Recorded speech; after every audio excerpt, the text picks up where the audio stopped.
the kind of packet you want, that you want to impersonate. So in this case, we're going to look for select queries, okay? We're going to look for select queries, and then we're going to take those select queries apart, and we're going to figure out what changes. In that select query, obviously, I see the select statement. I see the actual query information. That I want to change. That I want to change to my own command. But there's also a lot of other stuff in the packet that I'm going to want to change. For net 8 queries, the sled is basically, the logic is, we need to change the TNS length. We need to change this command length that we found, that we identified. It's the first byte of user data minus 1. We need to change that to match whatever size our command is. And then there's also another command length somewhere between offsets 24 and 26. It's a variable. Because you know what to look for based on this, you could use a regex or you could use a search to find that. This is stuff that's pulled out of thicknet. This is where we're actually changing. You notice it's the data. It's actually doing a regular expression, and then it changes it. We put the sled text in here, change command to supplied value. We're putting in, so in that example, we're putting in that add user query, or command, and then we're going to inject it on the wire. So basically, when you do this, you're obviously going to cut the other guy off. Now, because we're in the middle, what thicknet does is it's able to say, once we inject, no longer pass those packets through to the other guy, right? So at that point, again, you have to acknowledge, you have to actually send back the SYN, or the ACK statements in the proper order. You have to keep track of sequence numbers. So just going to wrap up my part here. One thing that if you're going to take away from this is identifying sled values. This is a really good way to do it, right? There's 3 basic things that you're going to find in the stuff that's not session static. If you see a value changing, it's either going to be a length field, a sequence field, or a checksum, okay? And these are kind of guides on how to find those. Length fields will generally go up incrementally. Length fields will describe how long the command is, and they'll be the same. If you do the same command, it'll be the same length. Sequence fields increment, and checksums are kind of like the last case. If those other 2 don't match, you're going to be looking at whether they're a checksum. So again, thicknet is the tool. Wendel's going to be talking about the downgrade aspects of this, but it does injection. It also does downgrade. There's obviously always improvements to be made, but it's a pretty good start. It works very well for what it does. So with that, I'll hand it over to you, Wendel. Oh yeah, that's right. That's right. Yeah, sorry about that. Thank you. Okay. Hi. Okay. We'll be talking about the downgrade stuff. Focus on Oracle. The first is a demo. This one? Yeah. Okay. Yeah. You got it. Well, basically, we are doing the ERP poison, similar to the other example. We are running thicknet, and on this side,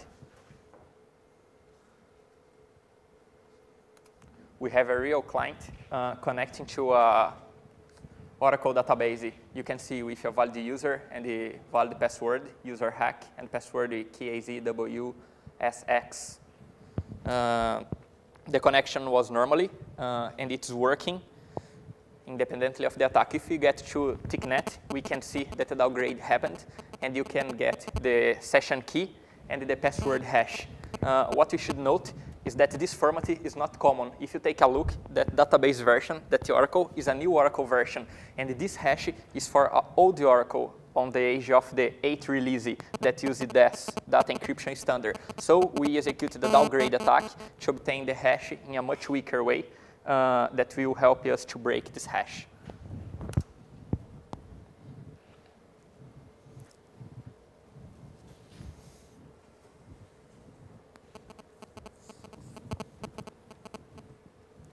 Now, basically, we'll be copying it just to make it more clear for you how someone can use this hash that was obtained during the attack. We'll be saving it in a file. This file basically is a file that will be used in a password cracking utility to try to recover that credential. We put the name of the user, that's hack, as you've seen, and the session key, and the password hash itself. We save it.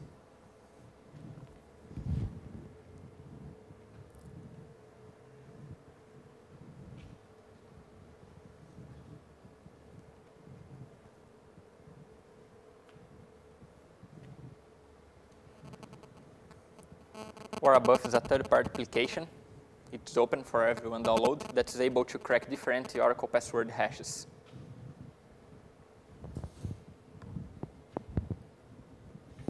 In this case, we are calling the application OWASP with your hashed file, and in this case, just a simple dictionary and the format 8 from the 8 dictionary, the 8 version of Oracle, and then we can see the password recovery on the end. Oops. Yep. Right there. KAZWSX. OK, that's fine. How it works? Start from this one? Yeah. OK. Well, basically, when we start a session between Oracle, it in general works on the port 1521. However, there are environments where it's changed, so it will be a bit less efficient. In general, the first packet from the client to the server is a connect packet that's pretty similar to this PC that we see here. There are some information like the protocol, the name of the host, port, the connect data, CD, etc. And below is the second packet that can be a redirect or a resend. In this case, it's sending a redirect. And it's redirecting to a different port, 1563. On this case, thicknet would be useless, since it will not be able to follow the sequence of the communication. So in this case, we use two small solutions to solve the problem. The first is look at the connect packets, and then look at the redirect packets, and grab this port that is offered on the redirect packet, and just add it on the lists of the ports that will be listening to execute the attacks. And the second option is just create a kind of signature for common Oracle communication. So for example, we establish a big number of ports that will be listening, and if you find a signature like that, the essential is something pretty, a signature basically of a query like that, for example, description, address list, etc., that's pretty common on the first packets of Oracle, we will be able to detect it in any kind of ports it's running. We just need a small number of variations to grab all the connections, maybe 2 or 3 variations of that first connect packet. So we'll be able to track Oracle connections in different ports without problems. Well, while it's useful, there's some problem. As you saw, Steve was demonstrating a kind of injection on the fly in a live session. And he created a user. However, think, what about the application that's batched? For example, there are some environments where the applications pretty fast connect to a database, send a query, get a result, and they close the connection. So fast, you don't have time to go there on the thicknet session and insert some evil comment, because the session will be closed before you do it. So we found another solution for that. When you close a connection with Oracle, it's not like just it send a thing packet. There is a kind of a protocol inside the Oracle itself. Basically, the client sent to server that kind of packet with that 030915. That's like, hey, I want to close the connection. And the server has a kind of packet that's no acknowledgement. That's the second. And finally, the session is terminated. What we do when we are on the man in the middle, we just check for this packet that's request for close the connection, and we never delivers it to the server. We just send a fake one like that for the client. So the client closes the connection transparently, but we keep the connection open to send an injection on the filter for the Oracle. Well, as I told you, we have some small variations, but this can work in different attacks. Well, basically, I'm moving very fast because I have just 10 minutes, OK? Here's how works a basically connection with Oracle when we connect to a database. Basically, you have a connect packet from client to server, and the server sends back a resend packet like, hey, send it again to me on the same port, or a redirect like, hey, send it again, but on that port or on that host, because I am just the dispatcher. Then both the client sends again the connect packet and consequently, the server sends the accept package. They negotiate one stuff called the SNS that we'll see in more details, and then they exchange their versions, and consequently, representation and credentials. Well, all this information was used based on trial and error. That downgrade you seen on the previous demo did the downgrade back to the Oracle 8 that uses this data encryption standard. That's the goal of our downgrade. Basically, there are different ways to do downgrade at Oracle. If you are using JDBC, that's one of the well-known attacks. It's a common awesome session key. You can see the difference of the size from this one on the example that was pretty short. It's one from Oracle 10 or 11 probably. Basically, what happens on the JDBC, there's a space field here that's marked as 8. If you just replace this byte with 00, what happens is that the whole protocol will be downgraded, and on the end you have the weak authentication, like a data encryption standard, like this out session key. See the difference of the size from the first and the second. And consequently, as it's much more weaker, the password cracking is much more faster because the algorithm is weaker. Well, a very basically description about the signature to implement this attack is the following. We check for the kind of version, if it's version 1 or 34, because in new versions it does not work. And we check if there is a JDBC field on the connect data inside the Oracle, and we just replace this content, that's this 08, for this 00, and the attack will happen transparently. Well, okay, what about Instant Client? Instant Client is a kind of a more new fashion of clients for Oracle, and they have a lot of people is using it recently because it's easy to install, easy to download, has SQL Plus, SDK, Software Development Kit, etc. Unhappily, this technique doesn't work on this.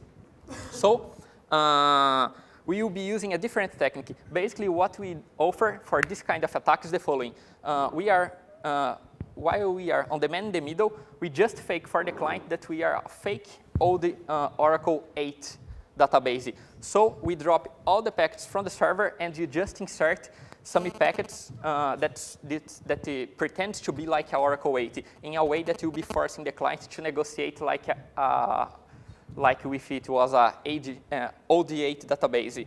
Consequently, we can get the password hashes on the old format of data encryption standard again. However, it will be displaying a message